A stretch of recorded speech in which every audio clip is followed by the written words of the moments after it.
Yo. Welcome into the ChrisBeCappinn Show, man. A little bit later today than normal, but I appreciate your patience. Today's November the 3rd, and there are a ton of games in the NBA for today.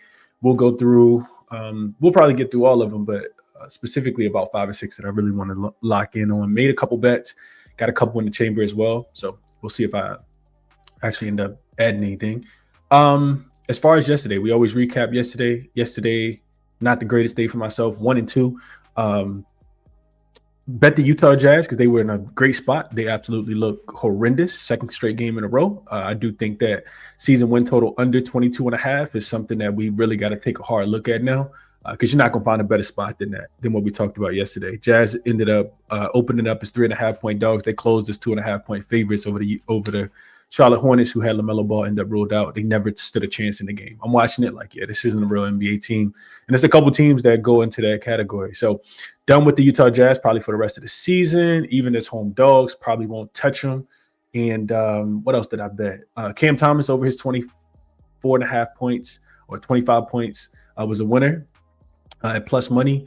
And then the other play was, the Phoenix Suns team total under, and we saw San Antonio take their first loss, give up 130 points to Phoenix Suns team that did not have Jalen Green or Dylan Brooks yesterday. So that's what the NBAs can be on Sundays, man. It can be a little spooky for sure. Should have probably got there with the Raptors. They did win the game, covered pretty easily yesterday. Let's see. What else? What's up, Adam? He says, am I the only one who got hooked on Maxi's points, rebounds, and assists last night? Frustrating. So he did cash on Cam Thomas. What's up, Free Sauce? Says tapped in, activated early at the gym. Appreciate you for tapping in. EPM says finally made it to a live. Finally made it back to a live show again. And Chris saying, hey, I'm here now. I'm here. I was just a couple minutes late today. What else we got in the chat real quick? What up, Hude? Appreciate you for tapping in. Prestigious Prodigy. Good morning, bro. What up, Justin? Hope all is well with you. What up, Helms? Dom says he did get there with Raptors first half, -2.5, and they got the job done last night. Carlos says, good morning, Chris. Finished the Allen Iverson documentary on Prime over the weekend. Highly recommend. 10 out of 10. I saw this because I'm watching the games all the time, and I see that they got the Prime documentary. But I'll add this to the list, Carlos. Appreciate you because I do love AI. Shout out to the 757 and to Virginia in general. But I gotta finish Starting Five. I'm like on episode 3. I watched one episode last night of Starting Five. That's what I'm watching right now. I'm trying to finish Starting Five season 2, and I finished the episode last night with Shea Gilgeous-Alexander having a yard sale outside his crib. That's what I watched last night. What's up, Andrew? Appreciate you for tapping in. G421 says Chris, random pop up on the show. Let's get this money. What's up, Mark? Hope all is well with you. Appreciate you for tapping in. All right, let's get into the games for today. So first up, we'll start with Jackson. Jackson did have take a step back yesterday. Sadiq Bey over his points, rebounds, and assists at 12.5 was a loser. And then the other play was Tyrese Maxey over his 1.5 steals. He finished with 0 steals last night. So 0-2 day for Jackson yesterday as well. Jackson can't get right on the Sunday either. As far as today, I did ask Jackson for another NBA prop. Jackson likes, let's see, AJ Green of the Milwaukee Bucks over his 8.5 points. Line is a little juiced. It looks like -125, but shop around, see where you can get the best of the number. It says this pick is driven by absolute elite statistical matchup that Jalen Green has, and he's consistently scoring output and his consistent scoring output early this season. So it says he's been remarkably consistent, hitting the over on this line at every game he's played. His season average of 12.67 is well above the 8.5 line, giving us a comfortable margin of error. Says he's been on the tear this year, averaging 13 points over his last 5 games. The fact that he's cleared this in 100% of his games this season speaks volumes about his his current role and efficiency. When playing on the road this season, he's been particularly effective, averaging 14.5 points in those 2 contests. The Indiana Pacers ranked 30th in the league against Green's positions for points. This is the absolute worst defensive matchup possible, suggesting Green should have an ample opportunity to exploit their weaknesses. When a player with 100% hit rate faces a league worst defense against his position, it creates a high value opportunity. So take AJ Green over his 8.5 points. The first look from Jackson. The second one is Zach LaVine, who is listed as questionable, But Jackson likes Zach LaVine over his 29.5 points, rebounds, and assists as well. It says that he's been a dominant force since joining the Kings, and his production has been unwavering. He set the over 29.5 points, rebounds, and assists in 100% of his games this season, averaging 34.3. This gives us a buffer of nearly 5 combined stats over the current line. It says he's on a current hot streak, noting he recently posted his 5th 30-point game of the season, including 31 points in a game in the high-scoring win over the Bucks. This current tear directly translates to high points, rebounds, and assists over his last 5 games, averaging 34.6, showing his production is peaking right now. So then it has some matchup stuff as well. But yeah, check Jackson out. Link is in the description if you guys want more player prop, size, totals, Monday Night Football, whatever it is that you're looking for. You can use Jackson to help with your analysis and take away some of the work, man. So let's jump into it for today. I do want to bring up these league-wide trends because I did get a chance to update it this morning. I talked about this a couple days ago. Well, one time last week. So overs are now hitting at 58%. You can see here, 55-39 to the over so far. So far, the games in general, games are averaging 234 points with a total of 231. So the totals are getting closer as far as like average. Home teams 56-38 straight up. 52-40-2 against the spread, but favorites specifically are 41-51-2. So favorites haven't been getting the job done. And then I did look up road favorites. I'm always curious to see, because this is the same thing that happened with the Spurs yesterday, right? Road favorites land more than 5, or 4-10 against the spread so far this season. So home dogs have been coming to play. That would make them 10-4 so far. Just something to note. Take into consideration these trends. I think the road favorites land 5 is applicable in a couple games today. So let's jump into it for today. First game up we got is the Milwaukee Bucks and the Indiana Pacers. Let's see. I won't be on it for too long, but I would expect. Let me just go to the top of my notes. So let's see. We start with the injury report. I did see that Andrew Nembhard is going to be listed as out in this game. No Obi Toppin, of course. No TJ McConnell, no Benedict Mather. Furphy is listed as probable. And then on the Bucks side of things, they should have a fully healthy roster outside of KPJ. Pacers, of course, eliminated the Bucks last season. So I can see the Bucks really wanting to get up for this one, especially with them coming off a loss. The Bucks just lost their most recent game to the Sacramento Kings. Giannis, I don't even think he got fouled by Zach LaVine, if anybody got a chance to watch that last play. And the Bucks just shouldn't have put themselves in a position they shouldn't have put themselves in that position in the first place. That's the way I kind of saw the game. You can't give up that many points to the Sacramento Kings at home, especially coming off of a big time road win, big time home win over the Golden State Warriors without Giannis. And then you hold the Warriors to 110 points, but then you get a Kings 135, and you deserve to lose like that. I will say that the Bucks have been playing all over games. Their last 3 games have gone up and over the total. Their offense is pretty good. We just don't know what to do with them defensively. They gave up 111 to the Knicks. The Warriors, come in there and get smoked. They score 110. They give up 110 in that game, and then you give up 135. To the Kings. So the Pacers, man, who knows what to do with the Pacers? I tried to fade them on. I tried to back them on Friday night, and they absolutely smoked against the Atlanta Hawks, but then they come in on the second leg of a back-to-back, third game in 4 nights against the Warriors, and they win the game outright, getting 11 points. So should be a little bit of a letdown spot for the Pacers. Neither one of these teams really got a look-ahead spot. Toronto does play. The Bucks do play Toronto tomorrow in Toronto, but they've already beaten the Raptors, so I don't think they're looking forward to that game. The Pacers will have tomorrow off before the Brooklyn Nets come to town. This is the 3rd straight home game for the Pacers, so not a game that I'm going to be on, but I'll probably be looking towards the Bucks early. I think that they will be a little motivated against this Pacers team. That's the way I think about it. Probably Bucks first half. If I had to play anything, you probably could get a 3.5. I do think that, like I said this on Friday, I think the Pacers will continue to play hard. I think the Bucks have a lot more talent than this Pacers team as currently constructed. So first half, you can get Indiana -2.5 right now on FanDuel. That's probably what I would bet in this game. Let's see what you guys are thinking here. Dom says you already know I had one circle, Pacers +6.5. I think situationally I would look opposite, but because the Pacers are coming off the heroic win and the Bucks are coming off a heroic loss, The bounce back spot should say Bucks in this game, and they can win this game by 10 to 20 points if they really, really wanted to. We'll see how much they really, really want to. Not gonna mess with the full game spread, but I will look towards the Bucks early. -2.5 will be something that will at least be on a lean on my card for today. Bucks early. Bucks early would be my thought process here. Let's see what else you guys are saying here. Miles Turner over his boys revenge game. You think Giannis gives an F if Holly is injured or not? Beef is beef. It's a fact. Free sauce. I agree. Giannis is definitely playing tonight. Yeah, I think so. I think he's playing as well. He's going for 40. They don't have anybody that can stop him. Damian says top player today. Grizzlies plus 3.5. Aiden Pistons traveling from Mexico City. Grizzlies should be hungry for a win. We'll get back to that game. Grizzlies cook. Definitely looking at Rollins over his points, rebounds, and assists. He has been hooping. Bucks -5.5 bounce back for G421. I could definitely see the bounce back in this game. Pacers coming off a big win. It's 11-point dog. I feel like, real quick, I'm not going to stay on these games for too long. I just want to give you guys some numbers real quick, like some historical numbers.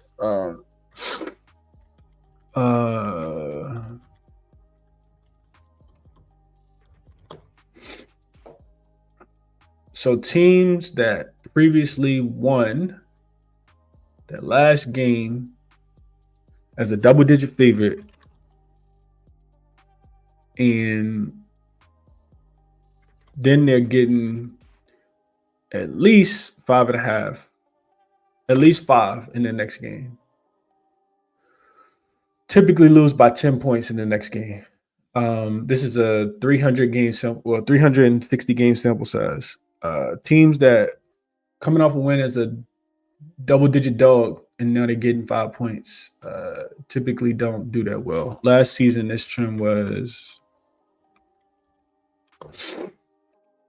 11 and 17. So these teams covered just 39% of the time last season. They lost by average of 13 points. That says Bucks.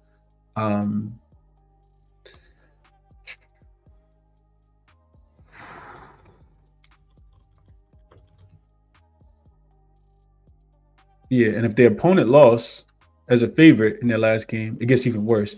About 59% trend says that the Bucks win the game by 8 or 9 points today. But we shall see, man. We shall see. Does look like a Buck spot. Looks like an absolute Buck spot here. Let's see. Pacers over. Justin says over 235.5 in my pocket. 10 of the last 14 have gone over the matchup. You care about the Pacers' current rotation, though, Justin? I guess not. But man, Bucks not playing no defense though, so I guess I get it. Free Sauce says Pascal Siakam double. Bucks 6-0 in the first quarter this year. EMP says Ryan Hollins been cashing. Yeah, he has. All right, let's keep it pushing. Next game up is the Minnesota Timberwolves and the Brooklyn Nets, not the New York Nets. So injury report here. No Anthony Edwards, of course, from Minnesota. Brooklyn has Drake Powell listed as questionable. No Howard Haysmith, of course, he hasn't played yet, and they can add people to the injury report because they did play again. They did play last night. So, real quick, let's just look at something. I just updated my number. I'm curious to see what the update for the Brooklyn Nets defense is, because it is bad, man. I said this earlier. Y'all tell me if y'all agree or disagree, but it's 3 teams that you absolutely want nothing to do with on the defensive end: the Washington Wizards, the Utah Jazz, and the Brooklyn Nets. These, I mean, it's like almost like not real defensively how bad they are. The Brooklyn Nets are the worst defensive rated team in the NBA, 129.6 defensive rating, 30th in opponent effective field goal percentages. Teams are shooting 61% against them. They're forcing the 7th fewest turnovers.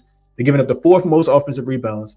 It's not even like Minnesota offense is going to be out here, looking like the greatest thing since sliced bread. But how do you not fade this Brooklyn Nets defense? It kind of feels like an autoplay right now. Minnesota is 14th offensively, 14th in offensive rating. They're averaging 116 points per game. But we just saw them play against a poor defense in Charlotte the other night. They absolutely got the job done. So in the second leg of a back-to-back, I'm only looking towards Minnesota here.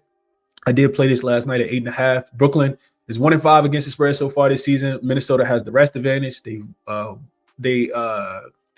have won the last 5 head-to-head meetings. Last season, they won both games. They covered both games. Granted, Anthony Edwards probably played in those games. Minnesota does have the Knicks up next, but that's not until Wednesday, so not too much of a look-ahead spot. And we've seen Brooklyn play back-to-back one time so far this season. They got blown out against Houston. Granted, that was a game that they were, traveling for. But, yeah, I mean, Brooklyn can't stop Charlotte, can't stop, Philly, and I think Minnesota should also have a big game. Look for Julius Randle, maybe even getting back to McDaniels because, of course, he fronted on us and fouled out in that last game on Saturday. But those are the ways that I'll be looking, man. I'm not betting. I'm not betting.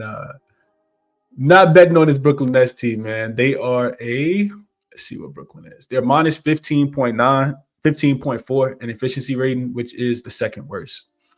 Let's see. Bucks over. Going to be a cash cow this season. I agree with that. Helms disagrees with me. Says Nets +9. I need to know what you see, Helms. Bucks money line. Giannis over his points. Let's get it, dude says. Bless up. Let's get this cheese, Chris. What's up, dude? The Wolves can cover if they want, but maybe Minnesota team total over to be safe. I could see a backdoor covered by the Nets here. The Nets can't cover backdoor because they can't play defense. But I'm a digress and get back to it real quick. Let's see. Sunday the 2nd. The Nets gave up 129 points last night. Now they plan on rested last night. Fourth quarter, they lost 27-39. I mean, it's just so much inefficiency. I watched the Cam Thomas game last night. If he don't hit those 2 free throws late, we still don't cash. Granted, he finished with 29, but if you don't hit those free throws, we don't cash. And he hit that with like 1 minute and 30 seconds left. I mean, it's highly inefficient basketball. I think Minnesota should be able to stifle this team defensively. So that's my thought process. Let's see. Mom said, if you don't got nothing good to say, don't say no. No, that's a fact. No, that's a fact. Giannis is fully healthy, Matthew. He looked fully healthy in that last game, not on the defensive end.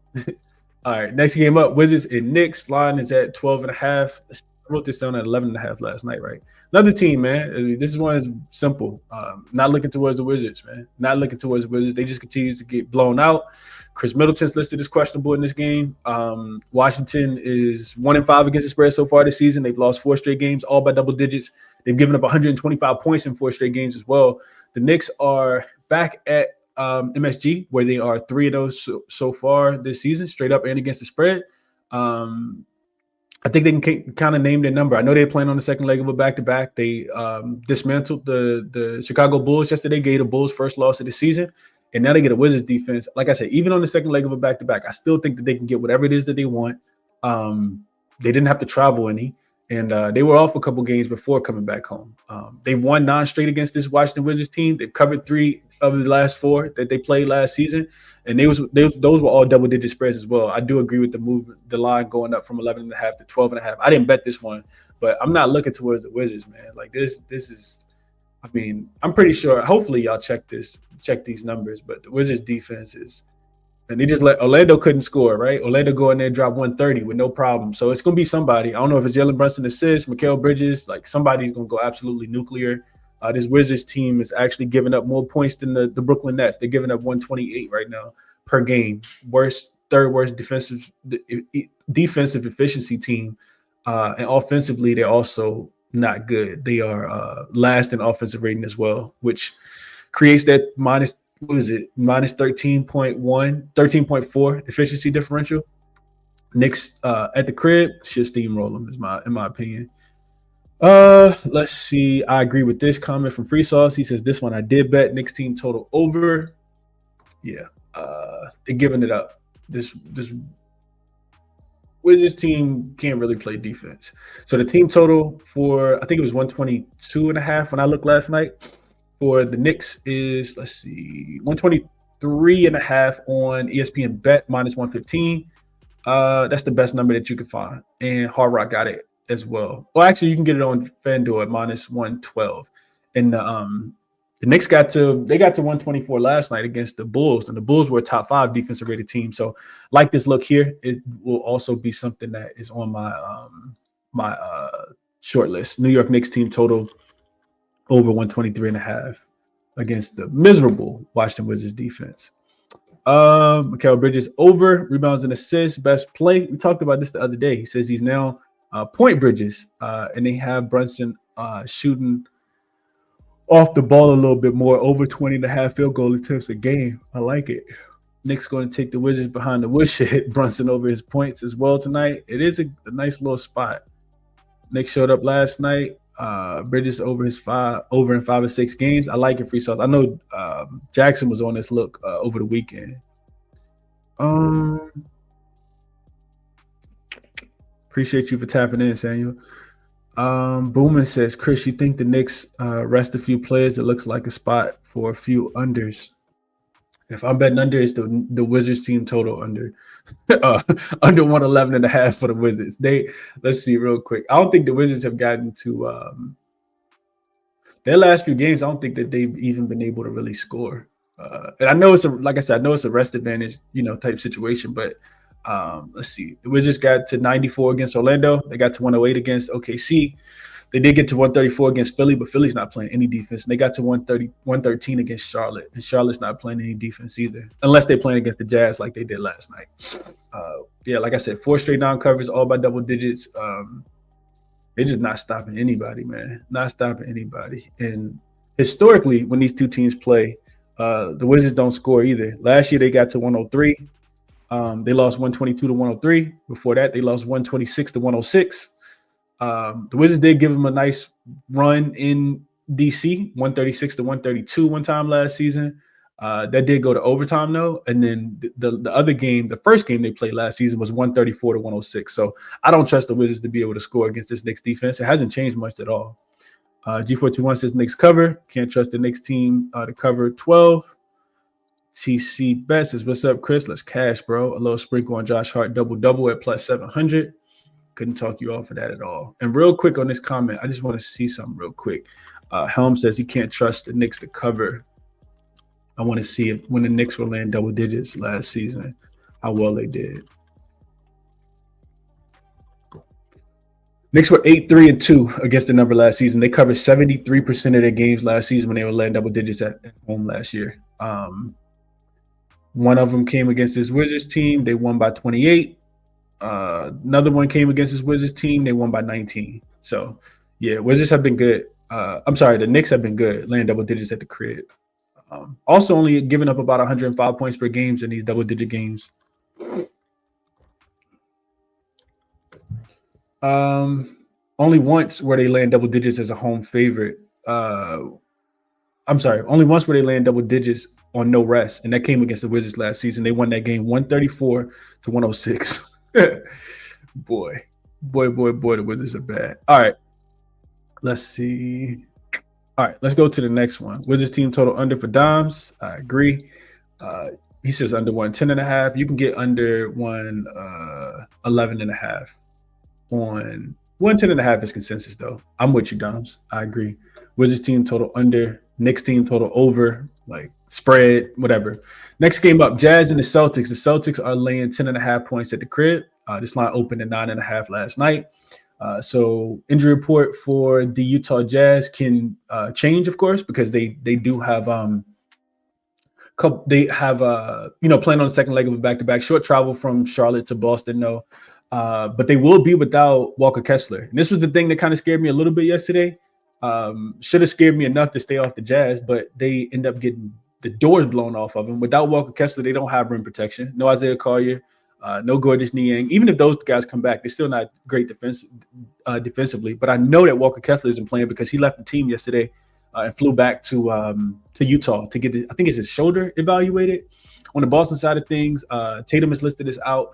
This is another one, right? This is like really, really poor team versus really, really good team. Big spread, but I'm laying it or not playing at all.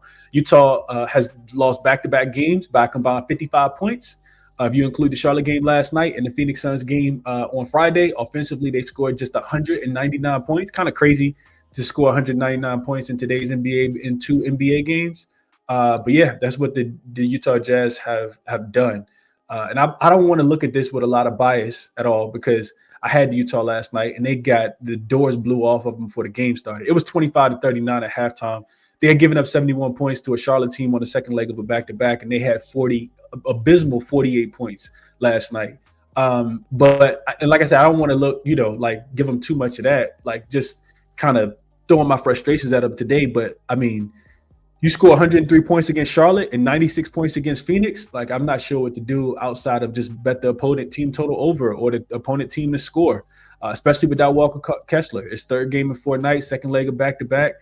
Boston's also coming off a scheduled loss where we got Houston right on Saturday night.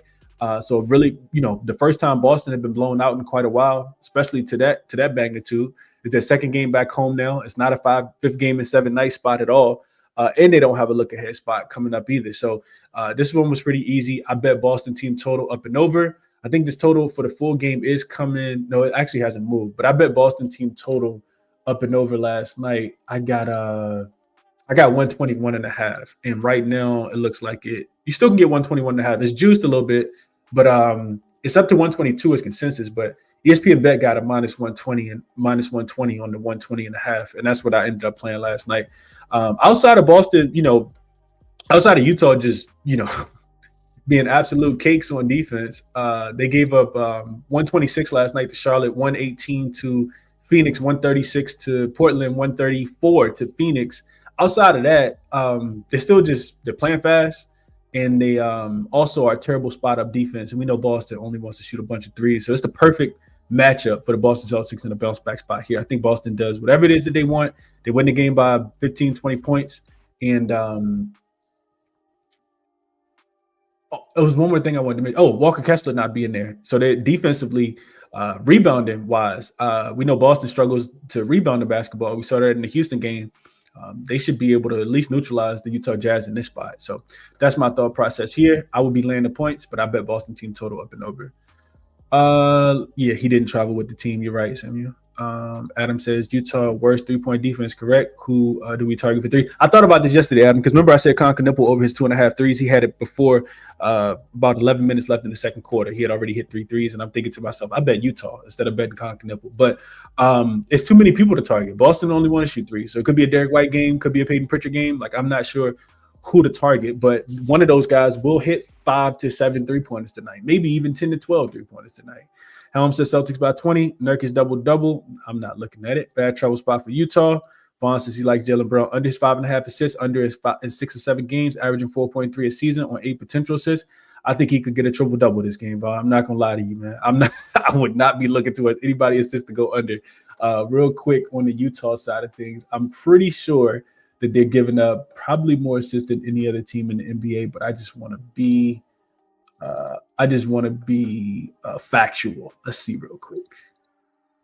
Utah's giving up the second most assists, and it's by 0.3. They're giving up the second most assists in the NBA. Brooklyn Nets only a team giving up more assists right now, 30.8 to 30.5.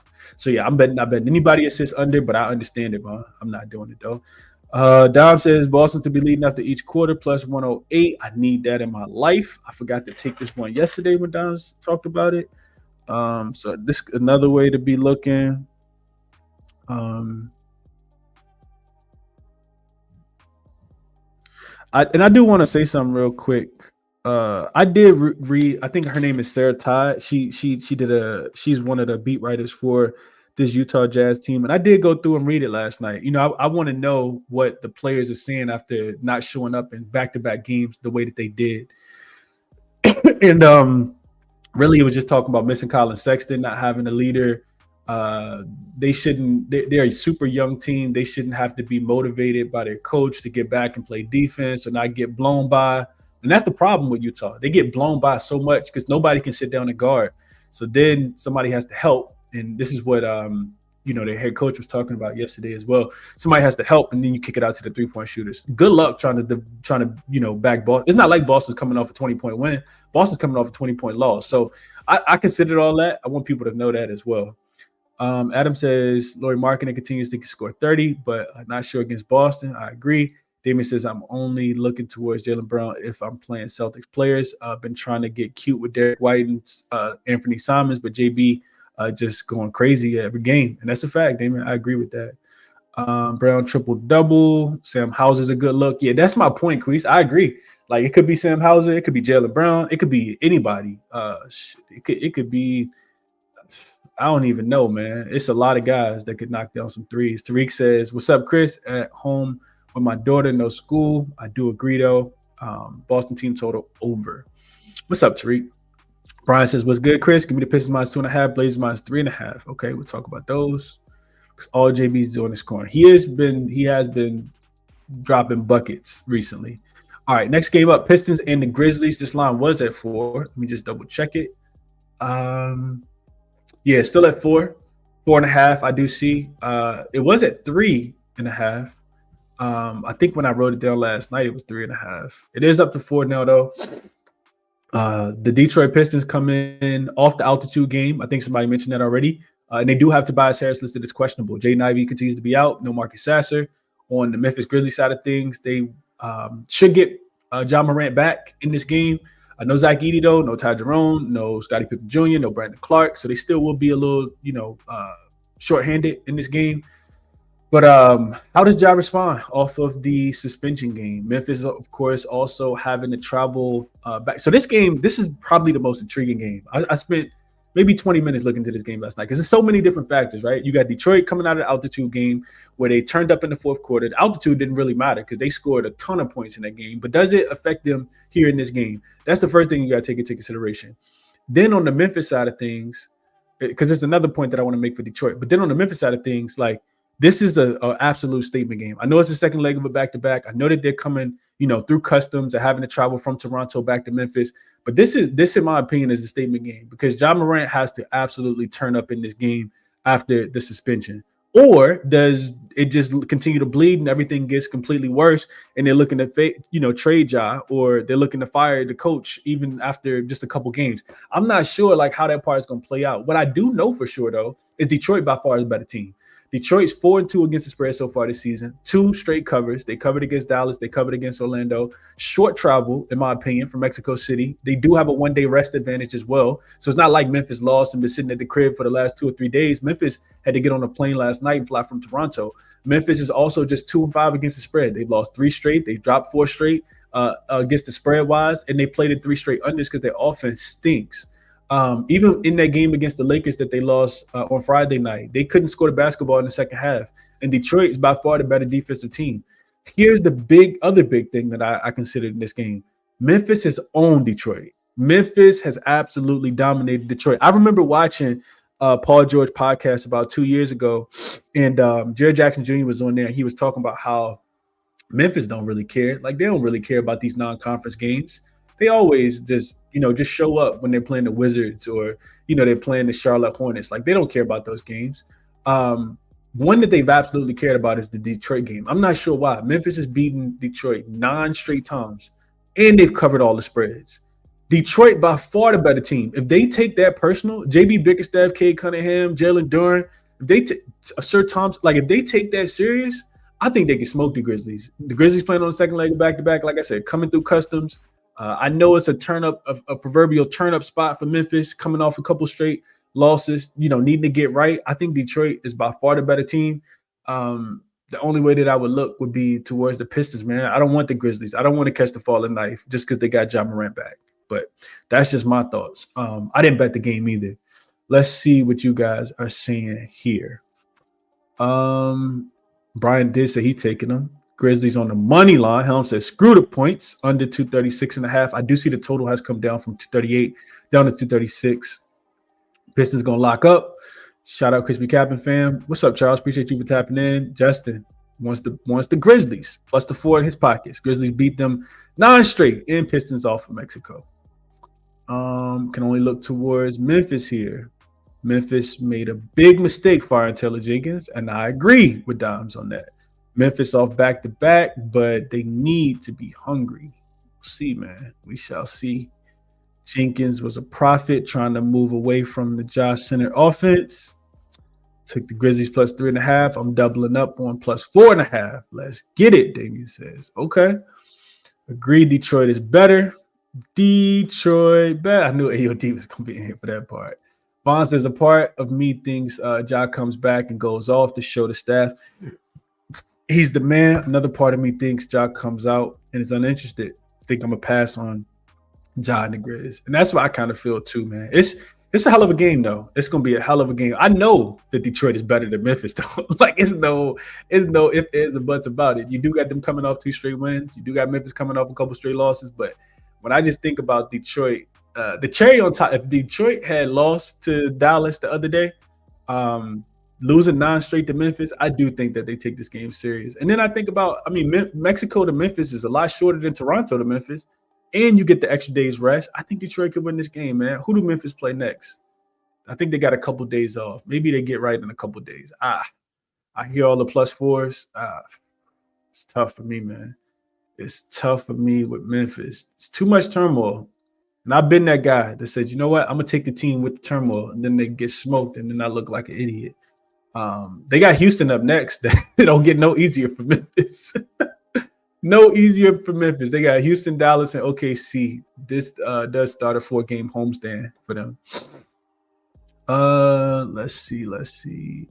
Yeah, ESPN got Ja listed as out, Chris, but it's only because he was out last night, and they haven't submitted the injury report for today. He'll be back today. It was only one game. Dom says he'll go Grizzlies team total under 116.5. What up, Jay? Appreciate you for tapping in. My guy, Sai. What up, Brody?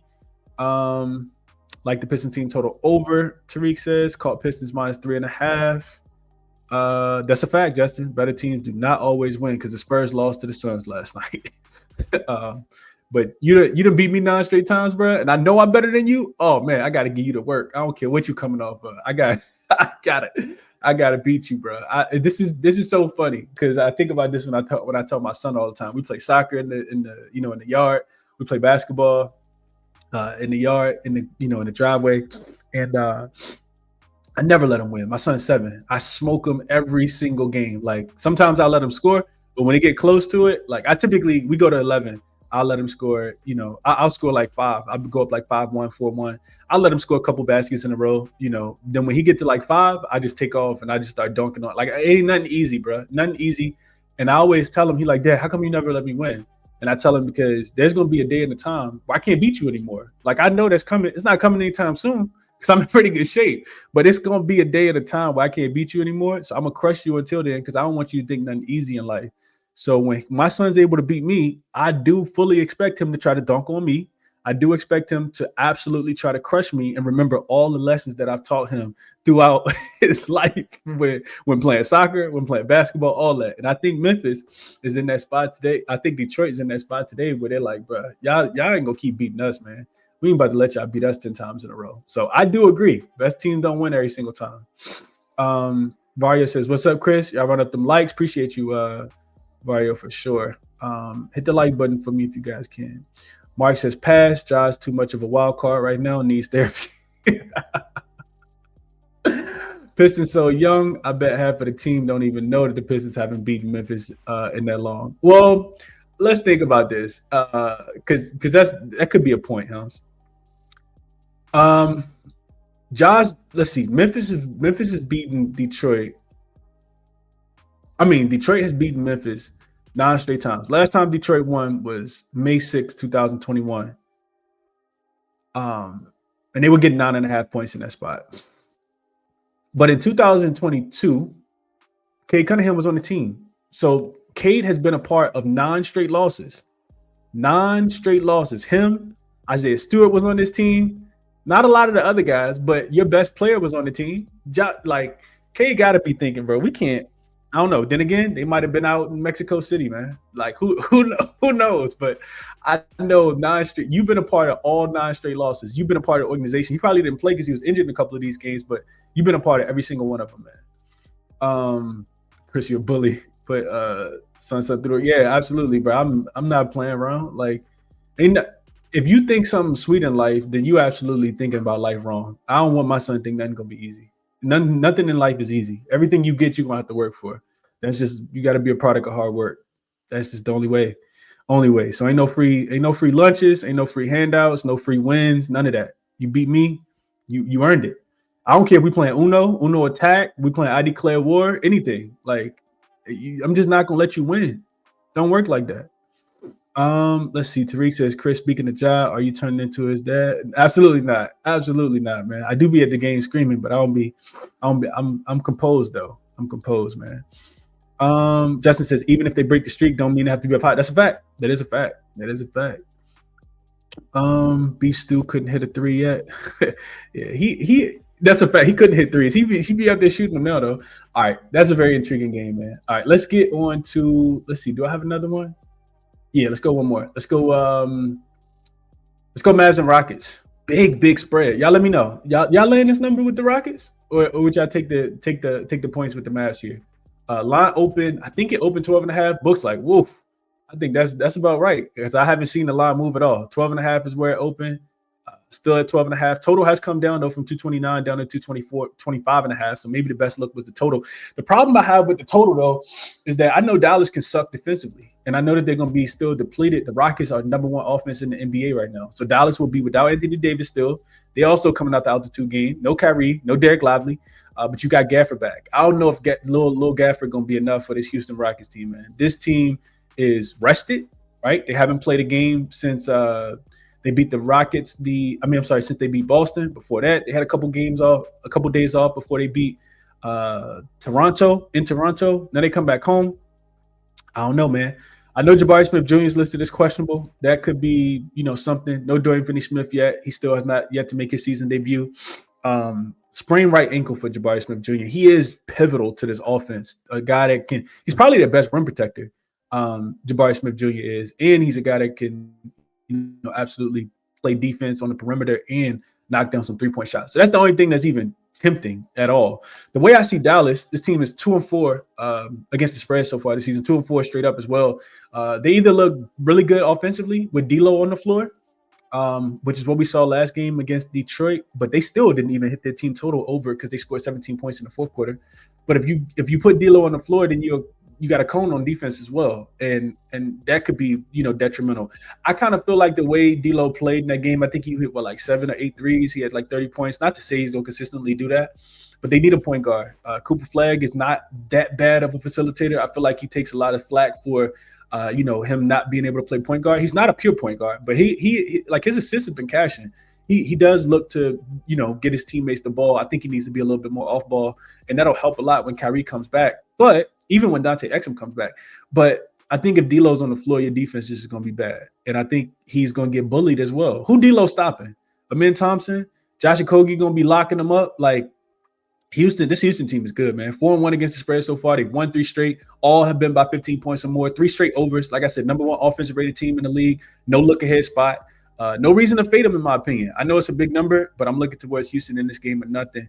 Especially with Dallas coming out of the altitude. That's a big number, but that's just my thought process.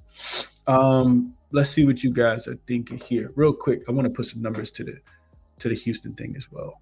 Let's see. Dallas, I think, is going to regress offensively in this game. Houston, Dallas.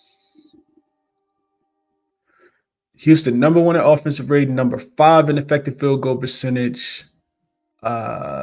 Houston turns the ball over at the 3rd highest rate, and Dallas forces the 5th fewest turnovers. Dallas is the worst offensive team in the NBA as well. So maybe just a look towards their team total under. Your offense worse than the Wizards? Yeah, I guess it is. 28th in effective field goal percentage. They get the fewest offensive rebounds. We know Houston's not going to give up a ton of offensive rebounds. And they do get to the free throw line at the 4th highest rate. Dallas does, but Houston fouls the fewest of any team in the league. That's interesting. Yeah, I think I agree with the under. Maybe it's look towards Dallas team total under. Didn't bet the game though. Let's see. Pistons beat up on your kids, but got you. Yeah, absolutely. You gotta get them, man. Freestyle says I can't lay with the Rockets. Justin says, I'm not laying double digits with the Rockets, but don't want the Mavericks either. Backwood. Rockets have been really, really good. Let's see. Their net rating is a plus 13.8, so maybe that is right where their spread should be. Dallas is a minus 7.1 right now. When we look at how Dallas likes to score the basketball, real quick, let's just look at how Dallas likes to score the ball.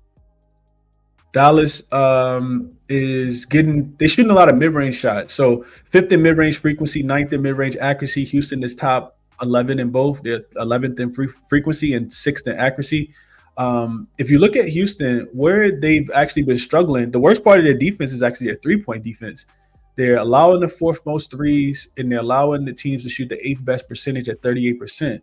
Now, that's problematic for Dallas because Dallas is bottom 10 in three-pointers attempted and makes above the break three and overall threes. So this is not good for Dallas offense. They're averaging 105 points per 100 possessions. Their team total for today is 106.5. So that's about where it should be, I guess, based on those numbers. Also just feel like Houston, like Dallas hasn't played a team that's as good as Houston yet this season, right? Like you wouldn't throw well, Dallas did play OKC pretty well, but that was at home. And they were also getting smoked in that game too. They ended up coming back late. All right, let's see what else y'all saying. Rockets first half smack city. AOD says they have been really good in the first quarter. The Rockets are averaging like 36.5 points. I don't know if anybody took the Philly and Brooklyn team, the Brooklyn first quarter over 60.5. They got to 70 in the first quarter, and I forgot to bet it.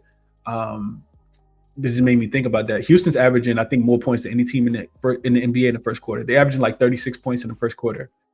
Ime got them boys locked in at the beginning of the game. Cooper Flag under his points, LC's World says. Amen locking him up. Justin says in college basketball, he's taking St. Bonaventure +2 to start at 11 a.m. Man, I wish I capped the NCAA basketball. Freestyle says Mavs have no center. Sengun top point scorer. Skyrocket in flight. Afternoon delight. I'm laying it, Carlos says. Line's too short. Rockets win comfortably. I'll play Houston first half, Mark says. Sengun or KD to drop 30 at +120 for free sauce. Got Rockets over 118.5 here. I couldn't disagree with that. Jake LaRavia 10+ points for Vario. +140 yesterday. He had 20. What did he finish with? 26 or something like that? Tariq says he'll go Houston first half team total. Just cut in a half. They think they get to 62 early. What's up, Brian? Says Washington and Daniels last night. Man, I don't want to talk about it. Man, get well soon. Get well soon, Jaden Daniels. Oof, elbow looked terrible last night, man. And we got smoked. I don't want to talk about it. Houston team total over. Helm says he took Dallas. All right. Let's see. Rocket spread and Durant over his points, no doubt, Deuces. Okay.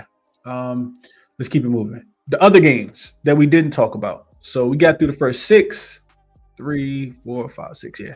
All right. Sacramento, Denver. Reason why I didn't make graphics for this game because I hate the injury report.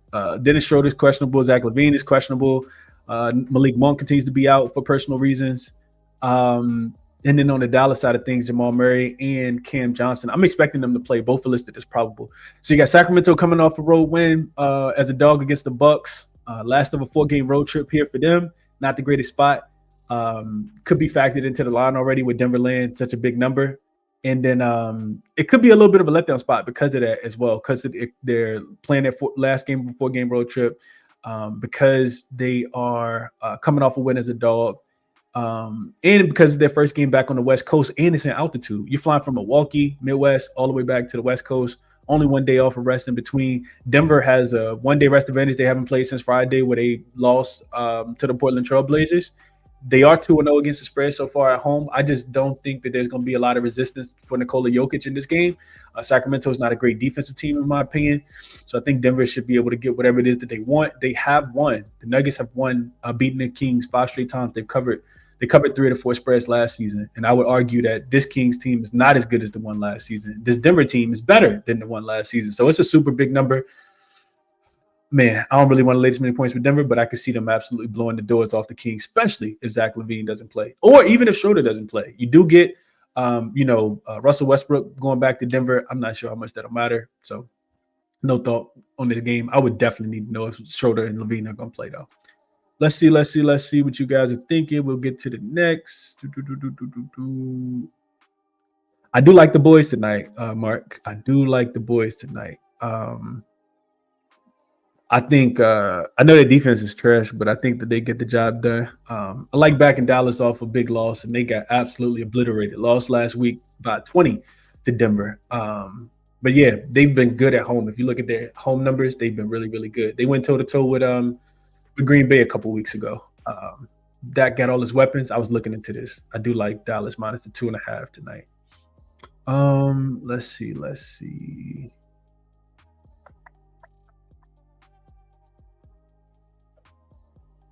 Remy says, only play I got tonight is Levine over his 23.5 points. He's done in 5 or 6 games this season, but he's questionable. Justin says he bet that over. Yeah, I like Dallas at the crib. Not the Mavericks, the Cowboys. All right, last couple games. Lakers and Portland. Not a game I'm super interested in, man. I think the line hasn't moved a lot. I saw that 3. Hasn't really moved from 3.5. The Lakers looked really, really good last night, specifically in the first half. They did allow the Miami Heat to come back and cut the lead, I think, to 1 possession. I think it was 104 to 107 one time when I looked. You got Aiden, who missed the game last night. We'll see if he plays. If he doesn't play, I think Portland will be able to run it up against my Lakers again, man. They played the Lakers really, really tough. These two teams, of course, just played last Monday. That game didn't have Luka, though. That's important to note. But Portland, they've looked really, really good. They haven't had to travel. 3-0 against the spread so far this season at the crib. They've won 3 games in a row and 4 of their first 6. Second straight home game for them. And like I said, they got a significant rest advantage with the Lakers coming in, having to fly into Portland last night. And Portland hasn't played since Friday. So the revenge, the situational spot sets up nice for Portland. Lakers do have revenge, though, like I said.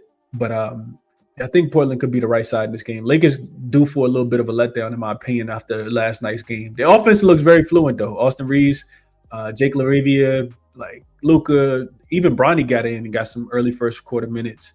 So we'll see if they're able to play this hard on the second leg of a back-to-back. Maybe they have revenge on their mind, but it's not a game that I'm probably going to end up betting.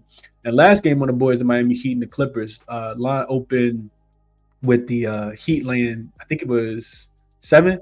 It's up to 7.5, 8 now. Total has come down from 230.5 down to 227.5. And we'll see if Noah Powell gets upgraded, right? We talked about this yesterday. I thought he was going to rest yesterday to play against the team that traded him away, that being the Clippers tonight. Short travel from Miami. And then the Clippers have also been off since Friday when they watched Kawhi Leonard hit that game winner against the Pelicans. So Clippers haven't been good against the spread, though. They've actually failed to cover 3 straight games. Their only cover of the season actually came against the Suns when they were coming off that loss to the Utah Jazz in game number 2 of the season. The Clippers have beaten Miami 4 straight times. They've covered all 4 straight as well, so they typically had this team's number.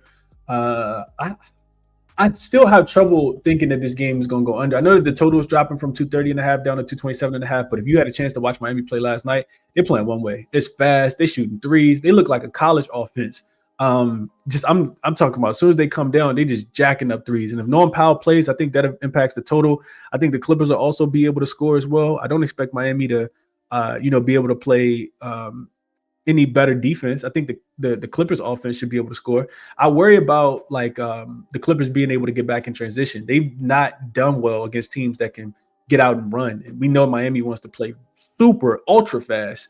Bam didn't go over his 3-point prop yesterday. I know we talked about that on the show. He shot 1 for 5. He missed a wide open one in the left corner that could have cashed that.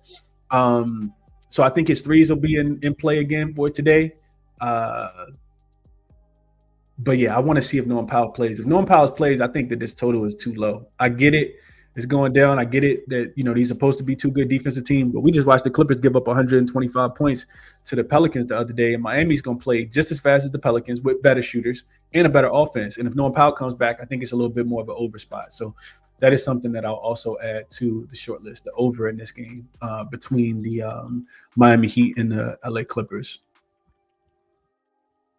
I want Norman Powell in, though. But they got there yesterday even without him. Let's see what you guys are thinking about these last couple, and we'll jump off of here.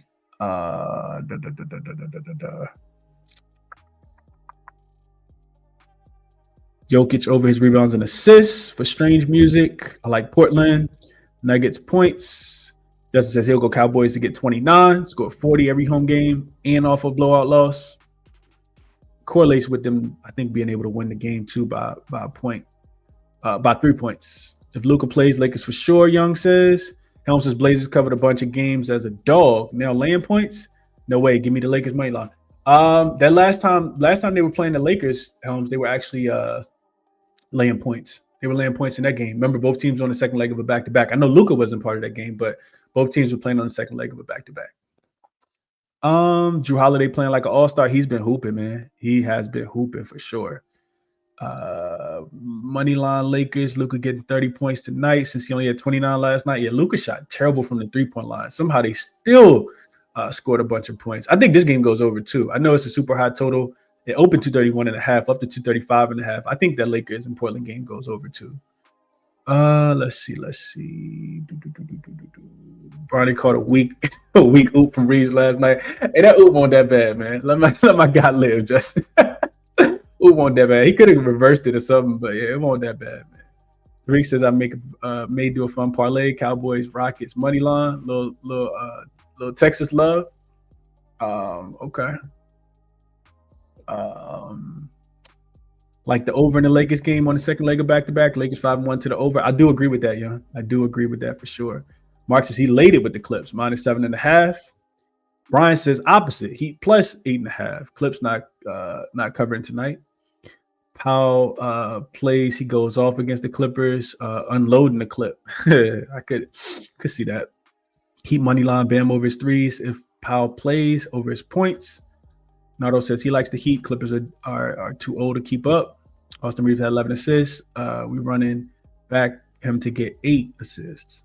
Surprised Hamiak Jr. and get drug tested last night. The way he was going crazy.